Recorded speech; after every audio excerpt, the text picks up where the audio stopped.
જે હરહિય નયનની કબહુ નિરખે નહીં અઘાય. ભગવાન શિવની પાસે આટલી બધી ભગવદ ભક્તિની અતૃપ્તિ છે. નિરખે નહીં અઘાય. જેના નેત્રો અને જેનું હૃદય ભગવાનના દર્શનથી સહેજ પણ સંતોષ પામતું નથી. ભૂખ્યું ને ભૂખ્યું, તરસ્યું ને તરસ્યું છે. આવી અવસ્થા ભગવાન શિવની છે. પણ અહીંયા ભરદ્વાજ ઋષિ કહે છે કે એના કરતાંય પણ વધારે ચડિયાતું ભગવાન શિવની આ સ્થિતિ છે કે જેના નેત્રો કે જેનું હૃદય ભગવાનના દર્શનથી તૃપ્ત થઈ શકતું નથી. હંમેશા ભૂખીને ભૂખ્યું. આવી અવસ્થા તો બહુ ઊંચી અવસ્થા ગણાય.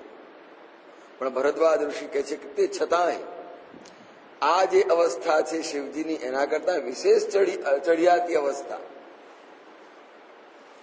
ભરતજીની છે. ત્યાં શું કહ્યું?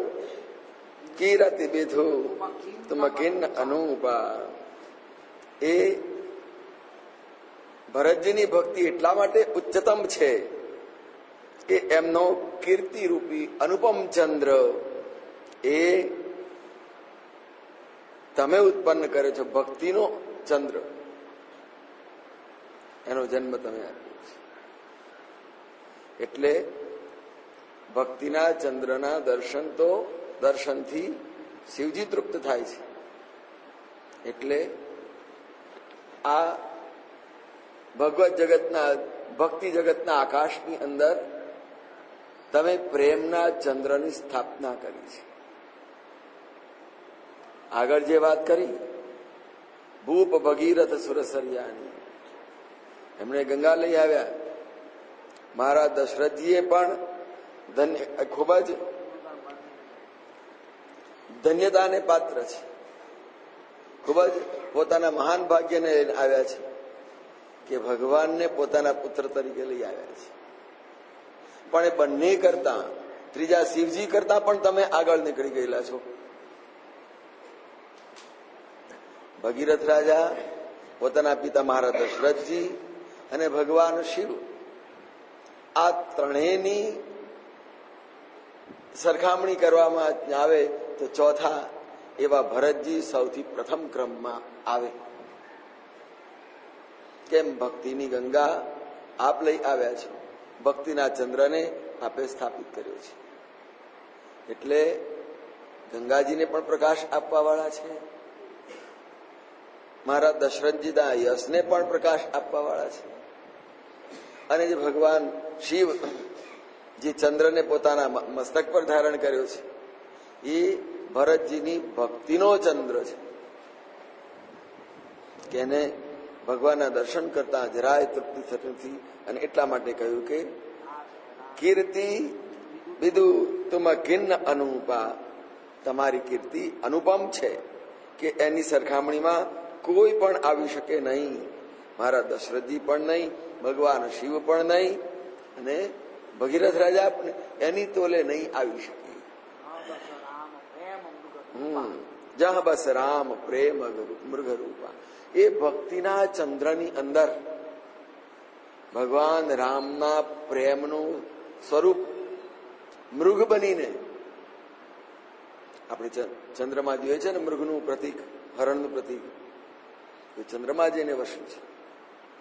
એમ ભરતજી આપના ભક્તિ ચંદ્રના ઉદય થયા પછીથી એમાં ભગવાનના પ્રેમનું મૃગ એની અંદર અંકિત થયેલું છે. પ્રેમ મૂર્ત સ્વરૂપ મૃગમાં આવ્યું છે. અને એની ઉપમા તુલસીજીએ ભરદ્વાજ ઋષિના મુખે બોલાવડાવી છે. તાત ગલાની કરો. હવે તમારો આટલો મોટો યશ છે, આટલી બધી તમારી ભક્તિની કીર્તિ, ભરતજીની કીર્તિ નહીં, તમારી ભક્તિની આટલી મહાન તેજસ્વી કીર્તિ છે, તો તમે શા માટે નકામ વગરના મનમાં ગ્લાની કરો છો? તમારા જીવનમાં તમારા જીવ શા માટે બાળો છો? અરે તમારે શાની બીક રાખવાની હોય? ગરીબીની? હાથમાં પારસમણી હોય અને કે હું ભૂખ્યો છું, હું ગરીબ છું, ભિખારી છું. પારસમણી એટલે જેવી વાત છે, જેવી તેવી વાત છે. જેને રસ પ્રાપ્ત કરી લીધો, રસ, ભગવદ ભક્તિનો રસ તમે તમારા હાથમાં છે.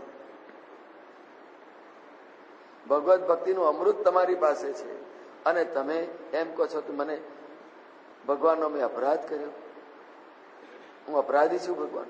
ના ના, તમે તો ભગવાનની ભક્તિના ચંદ્રને સ્થાપિત કરવા વાળા અને એની અંદર ભગવાનના પ્રેમનો મૃગ સ્થાપિત થાય એથી વિશેષ ઊંચાઈ કઈ હોય શકે?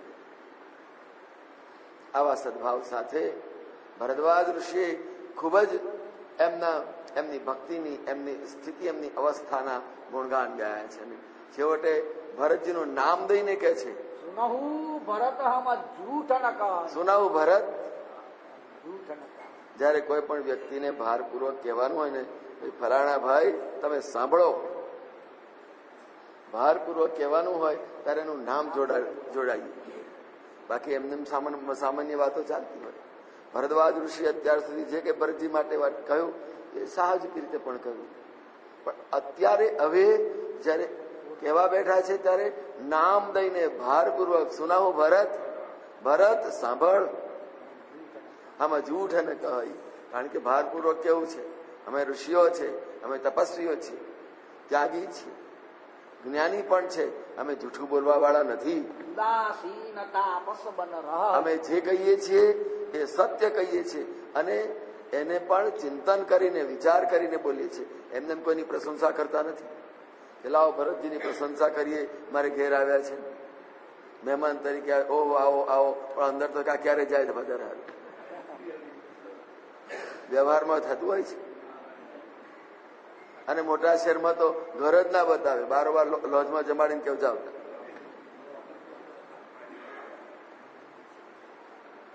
અહીંયા ભરદ્વાજ ઋષિ કહે છે કે આમાં જૂઠ ન કહાય.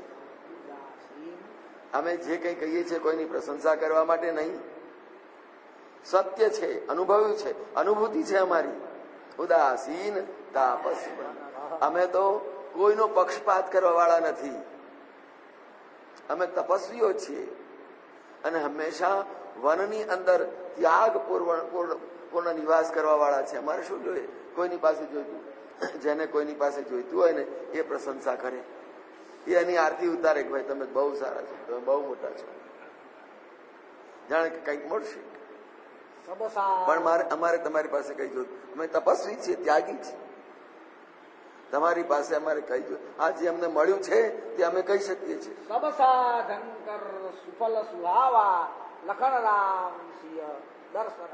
અમે તપસ્વી છીએ, ઉદાસીન છીએ, ત્યાગી છીએ, પણ સાંભળી લો કે છે સબ સાધન કર. બધા જ અમારા આ સાધનો છે, ત્યપ તપ ત્યાગ જે કઈ એ બધા જ ફળનું, એથી પણ ઉચ્ચ ફળ, ફળનું પણ ફળ. આપણે એમ માનીએ કે ભગવાને આપણને મનુષ્ય જન્મ આપ્યો, આપણે સફળ થયા. અને એ મનુષ્ય જન્મમાં સફળ થયા ક્યારે? કે કોઈ સંત મહાપુરુષ, કોઈ સત્સંગ મળે કે એનું આ મનુષ્ય જન્મનું ફળ શું મળ્યું? સત્સંગ મળ્યો, સંત મળ્યા. એમ ફલનું પણ ઉચ્ચતર ફલ કયું છે? કે સબ સાધન કર સુફલ સુહાવા. બધા જ તપ તીરથ એ તો ભાગ્ય તો છે જ અમારા. કેવા ભાગ્ય કે અમે તીર્થે દર્શન પામી શક્યા. પણ એ દર્શન પામ્યાનું પણ ફળ શું? લક્ષ્મણજી સીતારામજીના દર્શન કર્યા અને એ દર્શન કર્યા પછીનું બીજું ફળ શું? એ ભગવાનને પ્રાપ્ત કર્યા અને એમાંથી એમને જે ફળ એના વડે તમારા દર્શન થયા.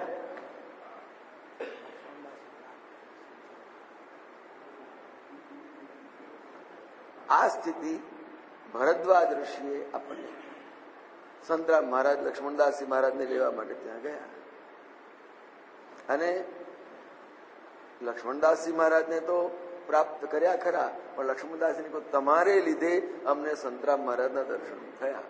લક્ષ્મણદાસ મહારાજના દર્શનનું ફળ શું? કે ગુરુ મહારાજના દર્શનનું ફળ પ્રાપ્ત, દર્શન થયા. આમ સબ સાધન કર સુફલ સુહાવા લખન રામ સિય દર્શન લક્ષ. બધા જ ફળ, બધા તપ ત્યાગ કર્યા, એના ફલ સ્વરૂપે અમને ભગવાનના દર્શન થયા. આમ ભરદ્વાજી કહ્યું, પણ તેહી ફલ કર ફલ દરસ તુમ્હારા. અને એ ભગવાનના દર્શનથી એને કારણે અમને તમારા દર્શન થયા છે.